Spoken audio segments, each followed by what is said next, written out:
This rescue bear cub never stops talking. Try not to smile at her goofy antics. The smoke hung heavy in the air, a lingering ghost of the devastation that had swept through the Blue Ridge Mountains just days before. Eli Parker trudged through the ash-covered forest floor, his boots leaving deep imprints in the soft gray powder. Ahead of him, his father's broad shoulders moved with purpose. Frank Parker's weathered hands occasionally reached out to touch a blackened tree trunk, assessing the damage with the practiced eye of a man who had spent his life in these woods. "It'll come back," Frank said without turning around. "Always does," Eli nodded, though his father couldn't see him. At 32, he still found himself responding to Frank like a child sometimes, with silent gestures and unspoken thoughts. The forest had been their sanctuary, their livelihood, and their connection to each other since Eli's mother had passed 12 years ago. Now large swaths of it lay in ruin, still smoldering in places, the acrid scent of burnt pine needles and scorched earth filling their lungs with each breath. "Dad," Eli began. But Frank suddenly froze, his right arm shooting out to the side in a gesture Eli recognized from childhood hunting trips. "Danger." "Stay still," Frank pointed, his finger trembling slightly. There, amid a patch of still smoldering ashes, was a small black bundle of fur. At first, Eli thought it might be the charred remains of some unfortunate woodland creature. But then it moved, a tiny shift that sent a cascade of ash drifting in the morning light. "Is that?" Eli whispered, taking a tentative step forward. The bundle shifted again, and Eli could make out the distinct shape of a bear cub, its fur singed and patchy. It was curled into itself, its front paw tucked protectively against its chest. As Eli moved closer, the cub raised its head, revealing dark, terrified eyes. It growled, a pitiful sound that seemed too weak to be threatening. "Easy now," Frank murmured, his voice taking on that rare gentleness Eli had heard only a handful of times in his life. "Easy there, little one." Frank crouched down, extending his hand slowly. The cub growled again, but this time the sound transformed into a whimper as Frank's fingers hovered near its injured paw. The animal trembled violently, its small body quaking with fear or pain. Or both. "She's hurt bad," Frank said, his fingers hovering inches from the cub's singed fur. "She?" Eli asked, kneeling beside his father. Frank nodded. "Female, young, maybe 5, 6 months old." His eyes scanned the surrounding area. No sign of Mama Bear. They both knew what that likely meant. The fire had claimed many victims, and a mother bear would not willingly abandon her cub unless forced to by circumstance or death. "We can't leave her," Eli said, the words escaping before he could consider their implications. Frank sighed, running a hand through his silver-streaked hair. "Wildlife rescue in Asheville is going to be overwhelmed right now. Everyone's bringing in injured critters." Eli reached out slowly, his hand trembling slightly as it approached the cub. The small bear flinched, but didn't growl this time. When his fingers made contact with the singed fur, something shifted inside him, a recognition, a connection, a commitment he couldn't articulate. He knew in that moment that their lives had just irrevocably changed. "We'll call her Mabel," he said quietly. Frank's eyebrows shot up. "We're not naming her. She's not a pet, Eli." But Eli could see the softening in his father's eyes, the same look that had appeared when 8-year-old Eli had brought home a 3-legged fox kit, insisting they could nurse it back to health. That fox had lived with them for nearly a year before disappearing back into the forest one spring morning. "Just until she's better," Eli said, carefully sliding his hands under the trembling cub. "Just until she can fend for herself." Mabel weighed less than Eli expected, her small body burning with fever against his chest as he lifted her. She whimpered once, a sound so human in its pain that Frank winced. "This house is cramped enough to make breathing hard," Frank grumbled as they began the trek back to their cabin. "And now we're adding a bear." But Eli knew his father well enough to recognize the resignation in his voice. Frank Parker, for all his gruffness, had never been able to turn away from a creature in need. The cabin sat nestled in a clearing, a modest two-bedroom structure with a wide porch that wrapped around 3 sides. It wasn't much, weathered wood siding, a slightly sagging roof that Frank was always meaning to fix, and windows that rattled in the mountain winds. But it was home. As they approached, Mabel stirred in Eli's arms, her nose twitching at the unfamiliar scent. Inside, Eli carefully placed Mabel on an old quilt by the wood stove, then set about examining her injuries more thoroughly. The cub's front left paw was badly burned, the pad raw and blistered. Her fur was singed in patches, revealing pink skin underneath.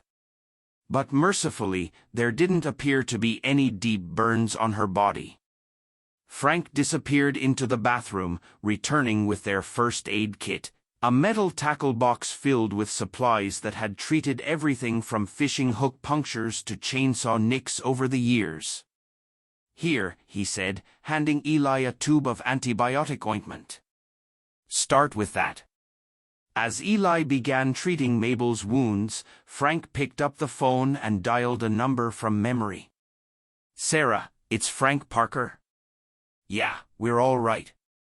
Cabin was spared. "Listen, we found something out in the burn. A bear cub, female, maybe 5 months old, injured paw, some minor burns." "Uh-huh." "No, she's alert, responsive. Right now, she's letting Eli treat her, if you can believe that." Eli glanced up, watching his father's face as he spoke. Sarah Coleman had been a wildlife veterinarian in Asheville for nearly 20 years. She and Frank had worked together when Frank was still with the forestry department before he'd retired to focus on his woodworking. There had always been something unspoken between them, a tension Eli had noticed, even as a teenager. "She says to keep the wounds clean, apply the ointment 3 times a day, and try to get some fluids in her," Frank reported after hanging up. "She'll stop by tomorrow with some supplies and the paperwork." "Paperwork?" Eli asked, carefully wrapping Mabel's paw with gauze. Frank nodded. "Temporary custody papers. Sarah says the wildlife center is overwhelmed right now. They've got nowhere to put all the animals coming in. If we're willing to care for her, she can authorize it, provided we agree to regular checkups and eventual release." Eli smiled. "So, she's staying." "Temporarily," Frank emphasized, but there was a softness in his eyes as he looked at the trembling cub. "I'll get some milk warmed up. She's probably dehydrated." That night, after Mabel had accepted a small amount of warm milk mixed with honey from a shallow bowl, Frank stood in the kitchen doorway watching the cub sleep on the quilt by the wood stove. "This is crazy," he muttered. "Absolutely crazy." But an hour later, Eli found his father in the kitchen carefully grilling a piece of salmon. When Eli raised an eyebrow, Frank shrugged defensively. "She needs protein to heal," he said, as if it were the most natural thing in the world to be cooking for a wild bear at midnight. Eli smiled, but said nothing, knowing when to let his father maintain his gruff exterior. The first week with Mabel was a blur of wound care, feeding schedules, and makeshift accommodations. Sarah Coleman arrived the day after they found Mabel, bringing antibiotics, specialized formula, and the promised paperwork. She examined the cub thoroughly, her experienced hands gentle but firm as she checked Mabel's injuries. She's lucky, Sarah said, straightening up after the examination. The burns aren't as deep as I feared. With proper care, she should heal completely. She fixed both men with a stern look. But remember, she's not a pet. The goal is to return her to the wild once she's healthy. Frank nodded solemnly. We know, Sarah. We're just giving her a fighting chance. Sarah's expression softened as she looked at Frank. I know you are. You always did have a soft spot for the wild ones. Something passed between them, a current of understanding that made Eli suddenly interested in reorganizing the first aid supplies. When he looked up again, Sarah was handing Frank a stack of papers. These give you temporary custody for rehabilitation purposes, she explained. I'll need to check on her weekly and will reassess in a month. She hesitated, then added, Thank you for doing this, Frank. You too, Eli. Not many people would take on a bear cub. After she left, Frank studied the papers, his reading glasses perched on the end of his nose. Says here, we need to minimize human contact as much as possible to prevent imprinting. Eli glanced at Mabel, who was currently sprawled on her back by the wood stove, her injured paw extended toward the warmth. Might be a bit late for that, Frank sighed. We'll do our best. Their best, as it turned out, involved a delicate balance of care and distance that neither man was particularly skilled at maintaining. Mabel, for her part, seemed determined to claim the entire cabin as her territory within days of arriving. By the end of the second week, the terrified ball of fur they'd rescued had transformed into a surprisingly agile and endlessly curious creature. Despite her injured paw, which was healing well under their care, Mabel explored every corner of the cabin with relentless enthusiasm. She discovered that the hardwood floor in the living room made an excellent sliding surface and developed a morning routine that involved launching herself from the corner near the bookshelf, belly flopping onto the floor, and sliding dramatically into the kitchen where she would invariably crash into the refrigerator with her rump. The first time it happened, Frank nearly choked on his coffee. What in God's name?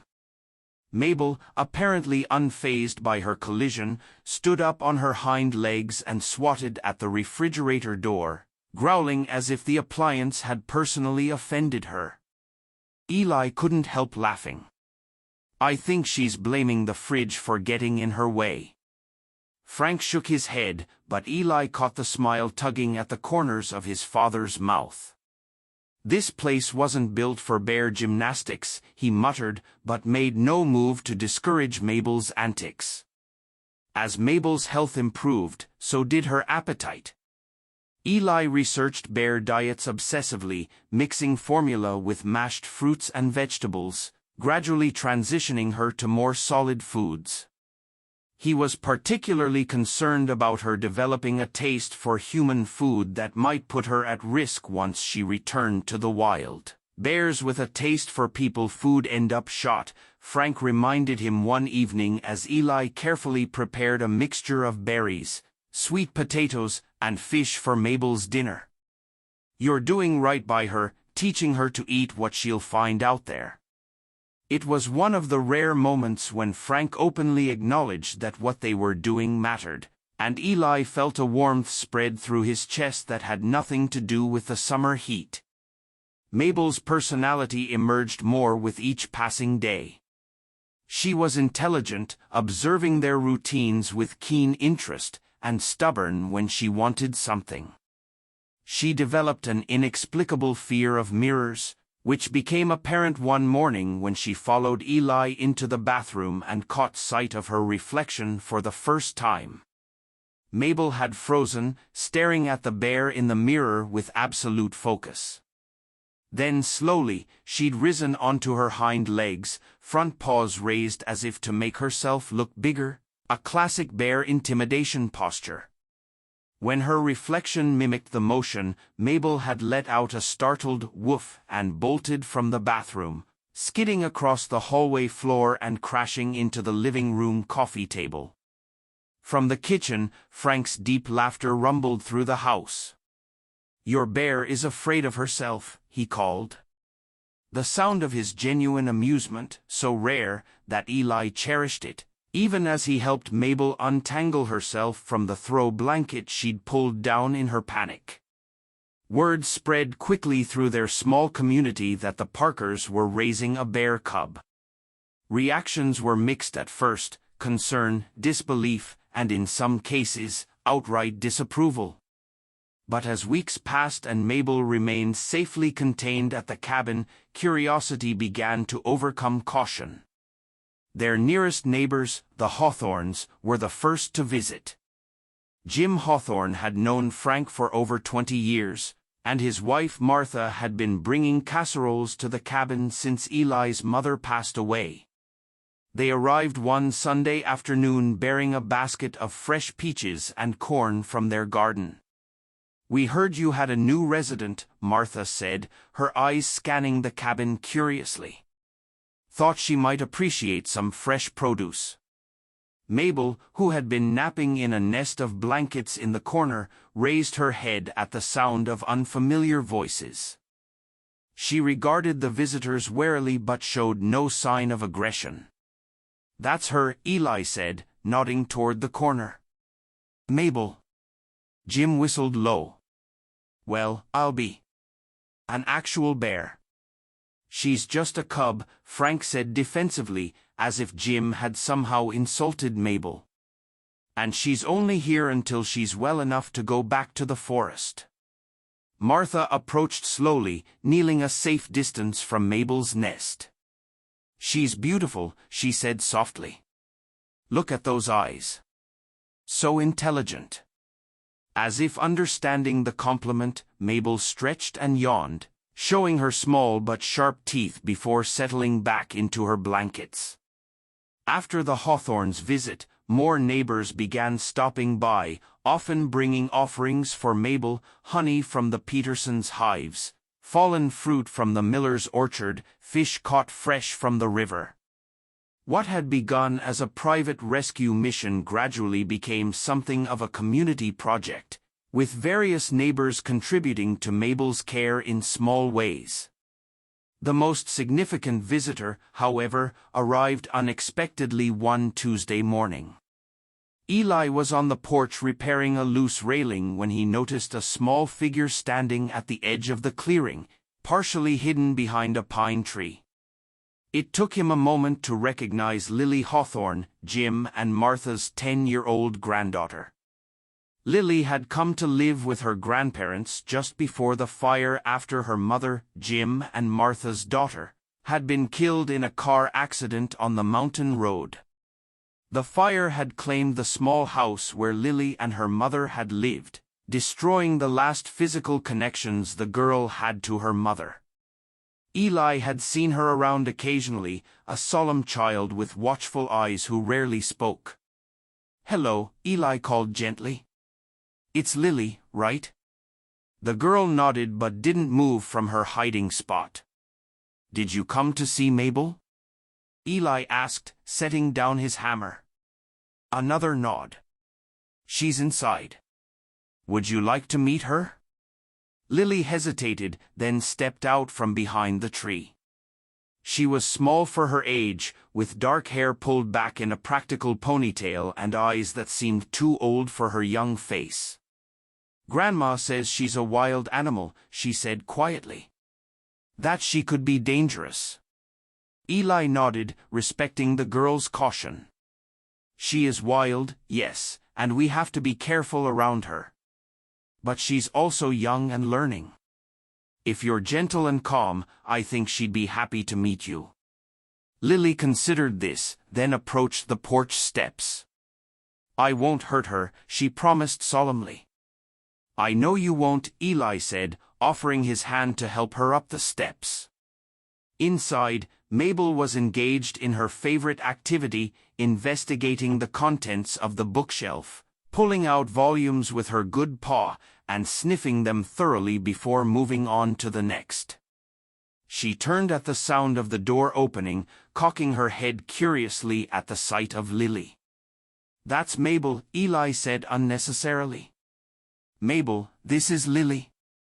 Mabel approached cautiously, her nose working overtime as she took in the new scent.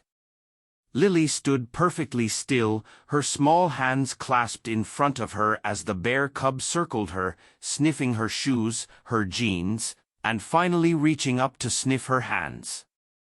"Can I touch her?" Lily whispered. "Very gently," Eli advised. "She's still healing in some places." With exquisite care, Lily extended one hand, her fingers trembling slightly as they approached Mabel's head.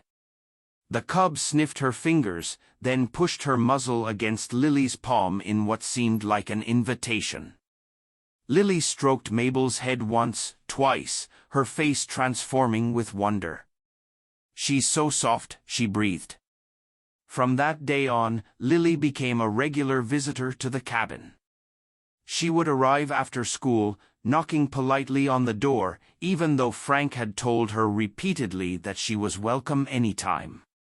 She would sit quietly with Mabel for hours, sometimes reading aloud from the books she brought, other times just sitting in companionable silence as the bear cub dozed beside her. On one particularly memorable afternoon, Eli returned from a supply run to find Lily lying on the living room floor, her head propped on a cushion with Mabel stretched out beside her like an oversized stuffed animal. The bear cub's muzzle was resting in Lily's lap, her eyes closed in contentment as Lily gently stroked her ears. She was tired, Lily explained when she noticed Eli watching. "I think her leg hurts today." Eli nodded, noticing that Mabel was indeed favoring her injured paw more than usual. "It might be the weather change."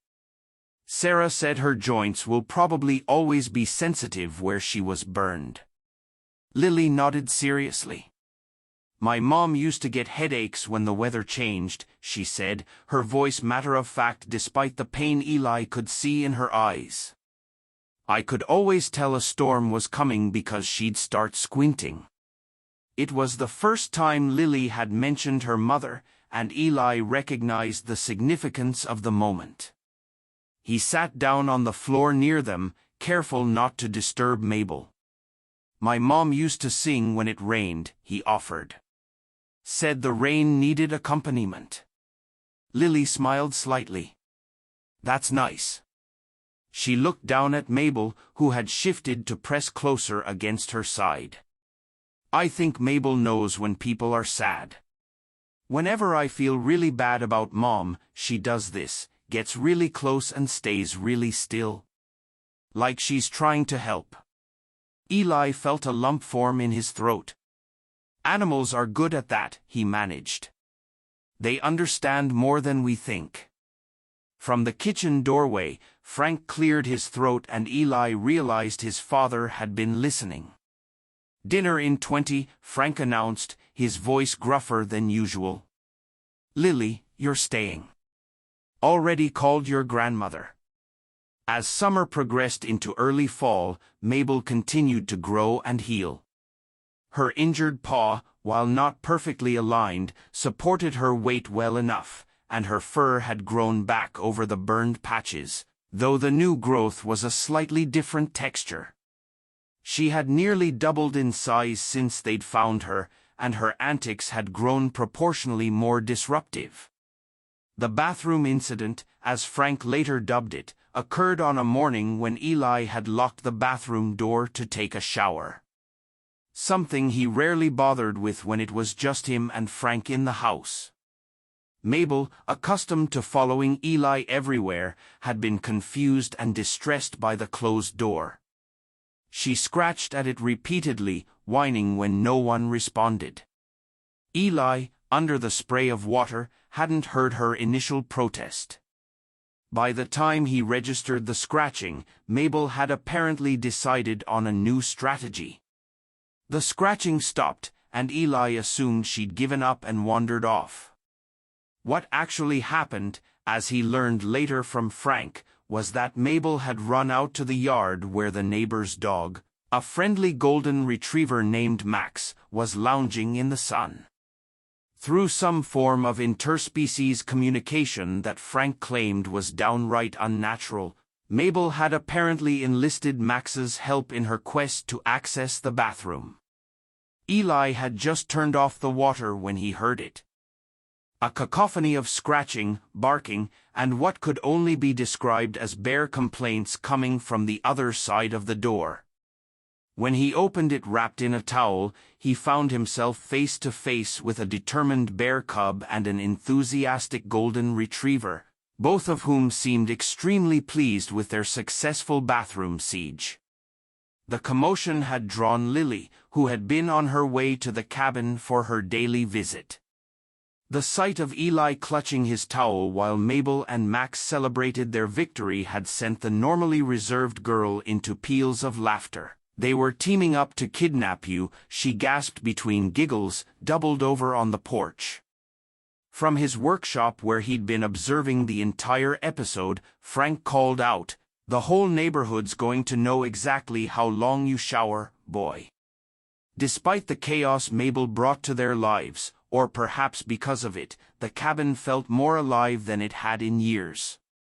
Eli, who worked remotely as a graphic designer, found his creativity flourishing in the unpredictable environment Mabel created. Frank, though he complained constantly about bear hair in the butter and claw marks on the furniture, seemed younger somehow, more engaged with life.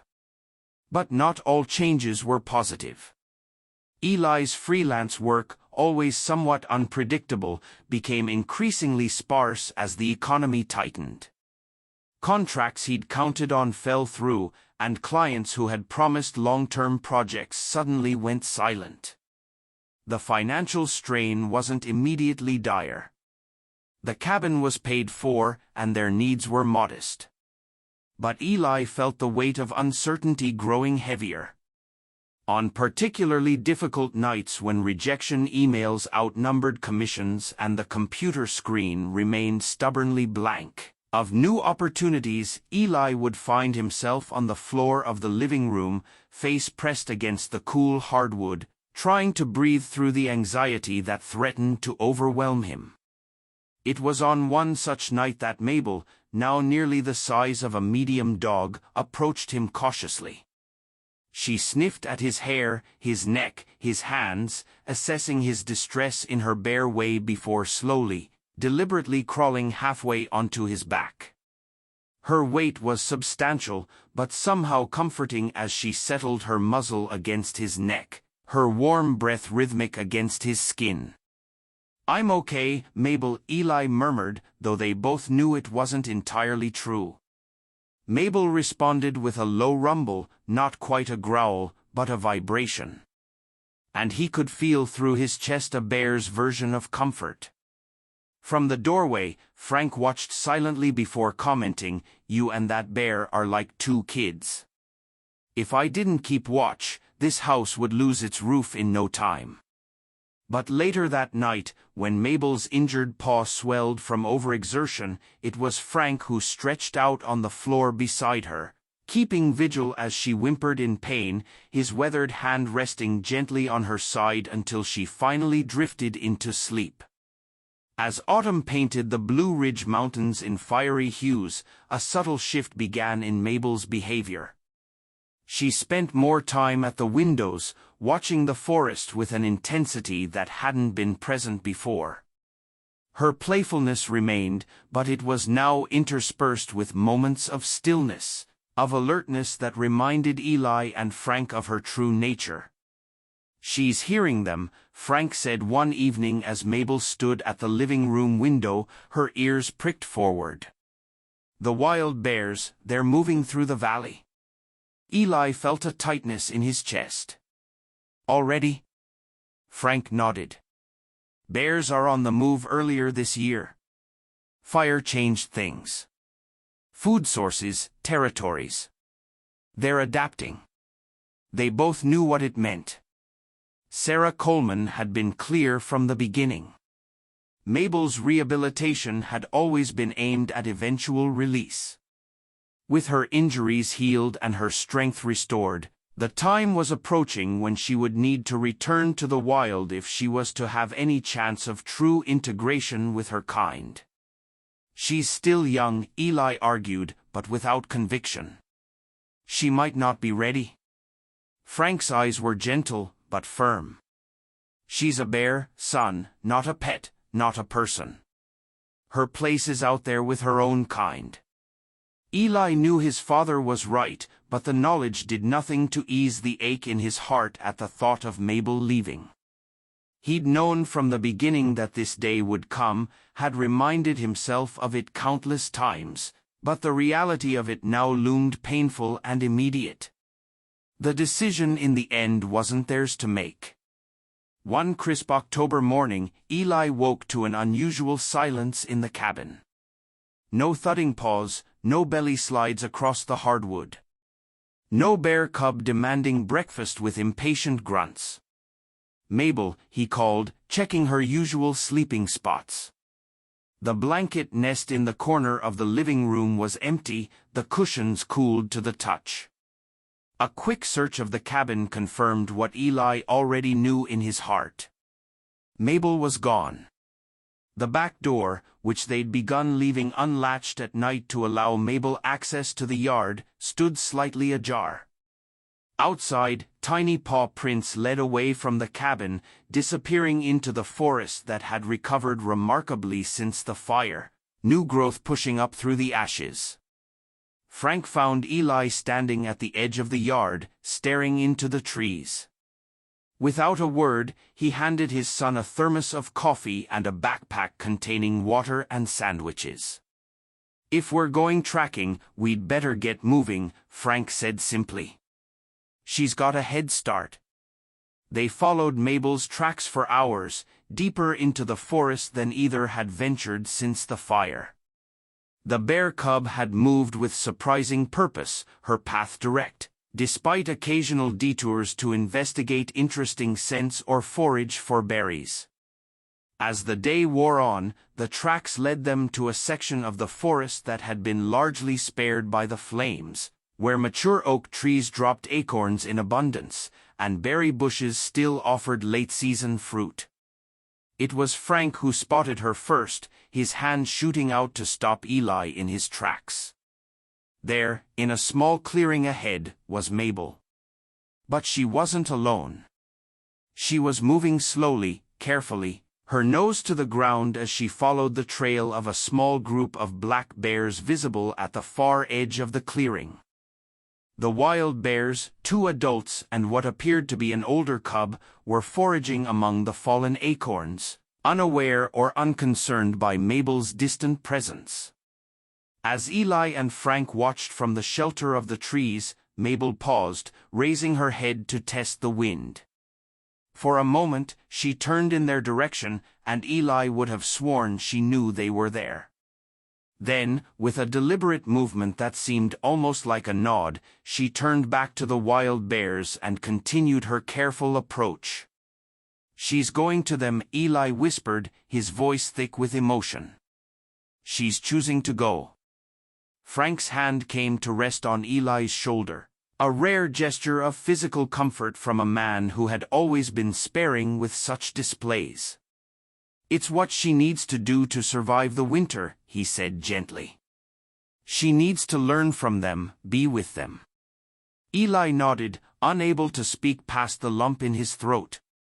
They watched in silence as Mabel continued her cautious journey toward the wild bears, her movements becoming more natural, more bear-like with each step she took away from human influence. "We should go," Frank finally said. "Let her do this her way." The walk back to the cabin was quiet, each man lost in his own thoughts. The forest around them was alive with the sounds of autumn, the rustle of leaves, the chattering of squirrels preparing for winter, the distant calls of geese heading south. Life continuing, changing, adapting, just as it always had. Beneath the canopy, still faintly scented with ash, Eli felt the full weight of what had just happened. He had known from the first moment he touched Mabel's singed fur that their time together would be temporary. But knowing and experiencing were vastly different things. The loss felt physical, an emptiness in his chest where Mabel's bare warmth had become a constant. The cabin seemed unnaturally quiet in the days that followed. No belly slides across the floor. No scratching at the bathroom door. No bear complaints when breakfast was too slow in coming. Eli found himself listening for these sounds, turning at phantom noises that reminded him of Mabel's presence. Lily still visited, though less frequently. She would sit on the porch with Eli, sometimes talking, sometimes just watching the forest in companionable silence. "Do you think she's happy?" Lily asked one afternoon, her legs swinging beneath the porch chair. Eli considered the question carefully. "I think she's where she needs to be," he said finally. "And I think that probably makes her happy." "Yes." Lily nodded, accepting this answer with the pragmatism of a child who had already learned that life doesn't always give you what you want. "I miss her," she said simply. "But I'm glad she's free." The wisdom in her words struck Eli deeply. Mabel was free, not just from the physical injuries that had brought her to them, but free to be what she truly was, a wild creature belonging to the forest and to herself. November arrived with the first dusting of snow on the mountaintops and a stillness that settled over the land like a blanket. The cabin had regained its former rhythm. Frank in his workshop crafting furniture that would be sold in Asheville galleries. Eli at his computer working on design projects. The two of them sharing meals and the comfortable silence that had defined their relationship for years. And yet, something had changed. The experience of caring for Mabel had shifted something fundamental between them, open channels of communication and understanding that had previously been closed. Frank spoke more openly about Eli's mother, sharing stories Eli had never heard. Eli found himself confiding in his father about his career anxieties, receiving gruff but surprisingly insightful advice in return. The forest, too, had changed. New growth pushed through the ash-covered ground.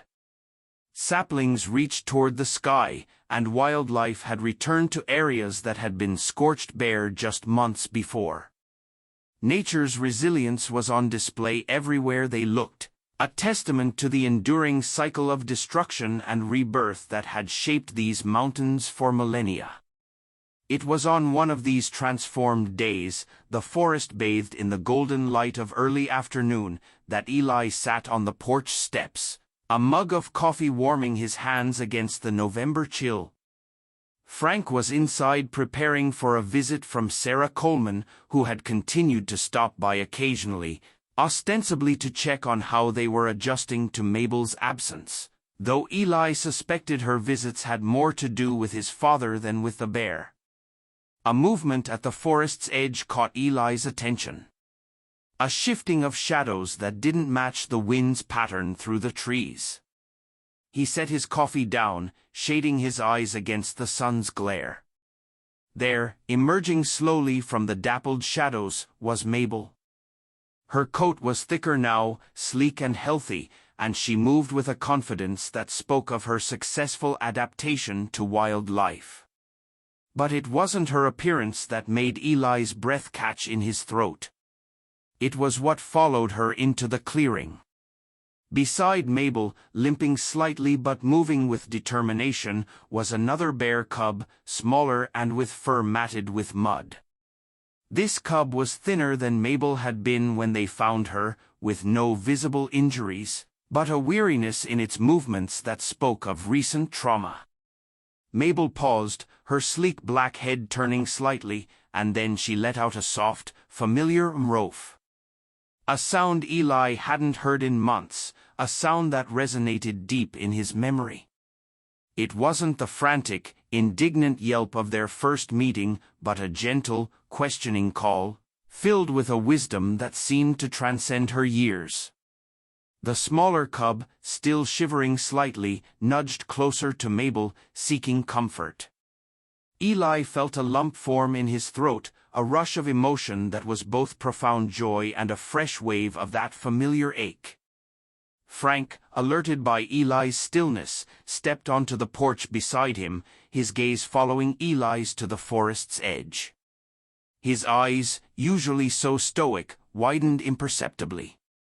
"Well, I'll be," he muttered, the words barely audible. "She's brought us another one." Mabel took another tentative step forward, then gently nudged the smaller cub towards the cabin, letting out another soft mrof, as if presenting a gift, or perhaps a plea.